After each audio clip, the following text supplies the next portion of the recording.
So mga yung buntag mga ka-idol, mao din imong gigama karon mga ka-idol. Ano? Para lingkuran din na siya mga ka-idol. Muna diskarte mga ka-idol sa magama o screen door. Mga ka-idol oh. Ano mo ni si Jason mga ka-idol. What's up mga ka-idol? Mo ni diskarte sa mga screen door mga ka-idol. Lingkuran din na siya sa lamisa mga ka-idol. Nagubag bro, sistema ni bro. Mga ka-idol na. So mga ka-idol, nagputol po dahil tawag alkope mga ka-idol. Si kanipot si Dodong LJ mga ka-idol. Nagino. Kanipot mga ka-idol.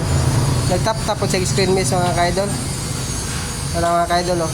Lingkod-lingkod style po na siya mga ka-idol. So huwag kalimutan mag-subscribe, follow mga ka-idol. Share atong video mga ka-idol.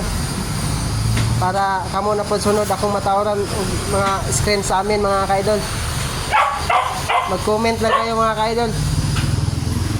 Para matawaran to yung bahay mga ka-idol. Mga ka-idol oh. Muna mong ibuhat karon mga ka-idol oh. Screen door mga ka-idol. Muna diskarte mga ka-idol. Putlon na siya ng mga ka-idol niya. Putlokon din na siya touch screw mga ka-idol. Ang TikTok vlog kanipod si Jason mga ka-idol na.